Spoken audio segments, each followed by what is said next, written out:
প্রথমেই আজকের এই ঐতিহাসিক সমাবেশকে সফল, সার্থক এবং সাফল্যমণ্ডিত করার জন্য মহামান্য কলকাতা হাইকোর্ট বিচারপতি সহ বিচার ব্যবস্থার প্রত্যেককে আমরা আমাদের কৃতজ্ঞতা ধন্যবাদ জানাই। যারা 21শে জুলাইয়ের কর্মসূচি আটকাতে চেয়েছিল, ভারতীয় জনতা পার্টির সরকার 21শে জুলাই হলো, বিজেপি সরকার 21শে জুলাই আটকাতে পারলেন,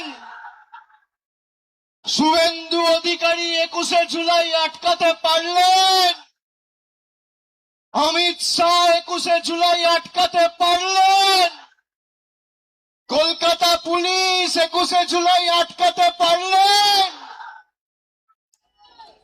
আজকের এই সমাবেশ প্রমাণ করে দিচ্ছে তৃণমূল কংগ্রেসের কর্মীদের কোনো বিকল্প নেই। যারা নিজেদের তৃণমূল বলে দাবি করত, গিয়ে একবার দেখে আসুন মেয়র রোডে যে কটা লোক রয়েছে, গ্রামে জেসিবি দিয়ে মাটি কোপানোর সময়ের থেকে বেশি লোক হয়। ভালো তৃণমূল, তাই না? কর্মী কোথায়? জনতা কোথায়? মমতা বন্দ্যোপাধ্যায় যেখানে, জনতা সেখানে। অনেক বড় কেউকেটা হয়েছেন। এই গাছগুলো দেখছেন, একটা পাতা যদি ঝরে পড়ে যায়, একটা ডাল যদি কেউ কেটে ফেলে দেয়, তার সবুজ আর কেউ ধরে রাখতে পারে না। সেই ডালের মধ্যে, পাতার মধ্যে আর কোনোদিন প্রাণ কেউ সঞ্চার করতে পারে না। তার শক্তি তার শিকড়ে। একইভাবে তৃণমূলের শিকড়ের নাম মমতা বন্দ্যোপাধ্যায়, যার আদর্শ আন্দোলনকে সামনে রেখে হাজার হাজার লক্ষ লক্ষ কর্মীরা আপসহীন লড়াই সংগ্রাম করে দলকে আজকে বটবৃক্ষে পরিণত করেছে।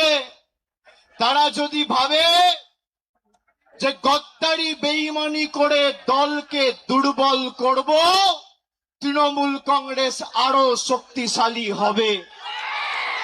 যারা আজকের সভায় এসছেন, আমি কুর্নিশ জানাই প্রত্যেকটা কর্মীকে। যারা বলেছিল তৃণমূল কংগ্রেস শেষ, তৃণমূল কংগ্রেসকে পুড়িয়ে ছাড়খাড় করে দেব, সেই আগুনের স্ফুলিঙ্গ থেকে নতুন অগ্নিশিখার জন্ম হবে এবং তৃণমূল কংগ্রেস আরো শক্তিশালী হবে আগামী দিন। কারোর ক্ষমতা নেই। আর বিজেপি যদি মানুষের রায় জিতে থাকেন, তাহলে এত ভয় কেন? তৃণমূল কংগ্রেসের কর্মীদের মিথ্যা মামলায় জেলে ঢোকানো, নেতাদের উপর যারা মমতা বন্দ্যোপাধ্যায়ের সাথে এখনো আছে, তাদেরকে ভয় দেখানো, তৃণমূল কংগ্রেসকে চমকে ধমকে লাভ নেই।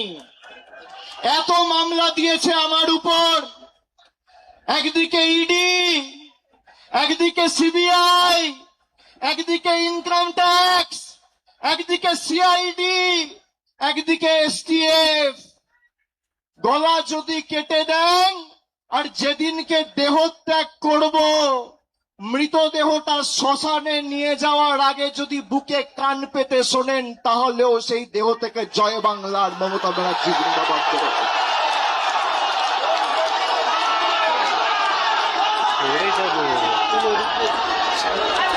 ইতিহাস প্রতিকূলতার বিরুদ্ধে প্রলোভনকে উপেক্ষা করে যারা লড়াই করে, ইতিহাস তাদেরকে সমর্থন করে, গদ্দারদের সমর্থন করে না।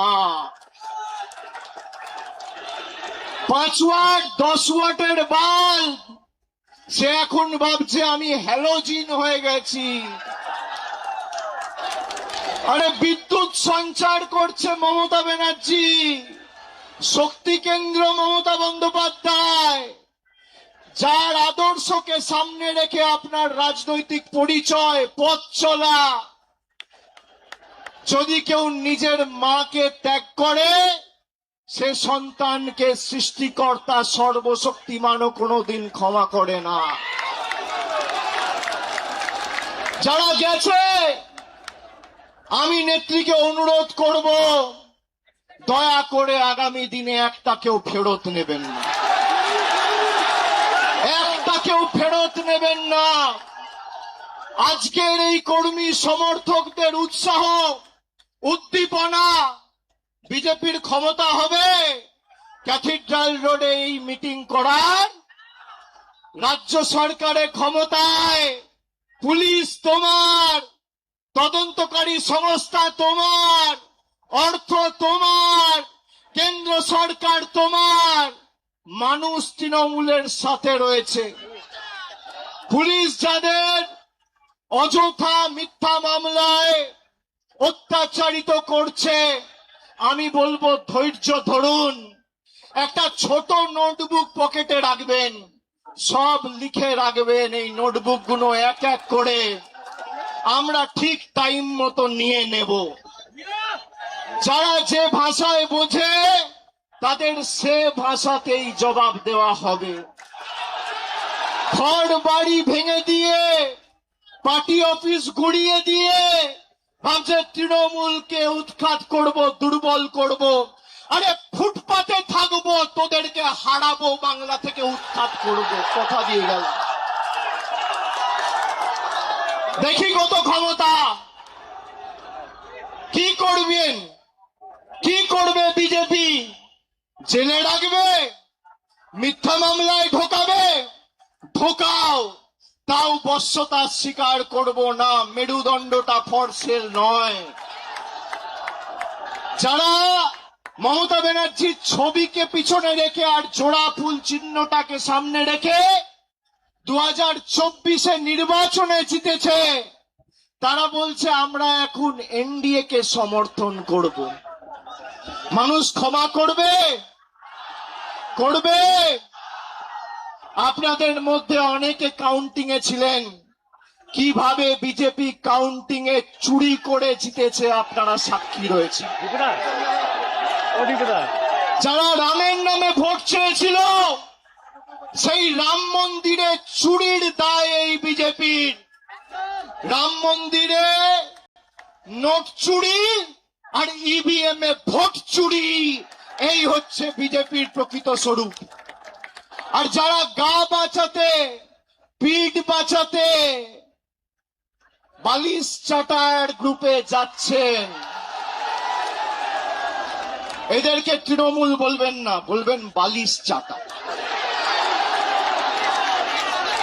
খালি বিসি বললেই হবে। বিসি, বিসির অনেক মানে হয়। বালিশ চাটা, আমি আর বেশি কিছু বললাম না। হয় পুলিশের কাছে মামলায় ধৃত, আর না হলে মেরুদণ্ড বিক্রি করে বালিশ চাটা ঋতব্রত। এই দুটো ছাড়া গদ্দারদের উপায় নেই। আমি বক্তব্য দীর্ঘায়িত করব না, খালি আপনাদের বলবো আপনারা শক্ত থাকুন। আমাদের আগামী দিনের লড়াইয়ের ময়দানে আবার দেখা হবে। বিশেষ করে যে সমস্ত তৃণমূল কংগ্রেসের নির্বাচন সিম্বলে, তৃণমূলের সিম্বলে, জোড়া ফুল সিম্বলে নির্বাচিত হয়ে যারা পিঠ বাঁচাতে নিজেদের মেরুদণ্ড বিক্রি করে ওদিকে গেছে, আমরা প্রত্যেকটা বিধানসভায় গিয়ে মানুষের কাছে ক্ষমা প্রার্থনা করে আসব। আগামী দিন লড়াইয়ের ময়দানে দেখা হবে। আমি তৃণমূল কংগ্রেসের নির্ভীক, সাহসী সংগ্রামী দেবতুল্য কর্মীদের আমার অন্তরের শ্রদ্ধা, কৃতজ্ঞতা, প্রণাম এবং কুর্নিশ জানিয়ে আমার বক্তব্য এখানে শেষ করছি। এরপর নেত্রী বলবেন, তার কথা আমরা শুনবো। জোরে বলুন, জয় বাংলা, জয় বাংলা, জয় বাংলা, জয় বাংলা, জয় বাংলা, জয় বাংলা, জয় বাংলা, জয় বাংলা, জয় বাংলা, জয় বাংলা, জয় বাংলা, জয় বাংলা। অনেক অনেক ধন্যবাদ, নমস্কার। আমাদের মাননীয় নেত্রী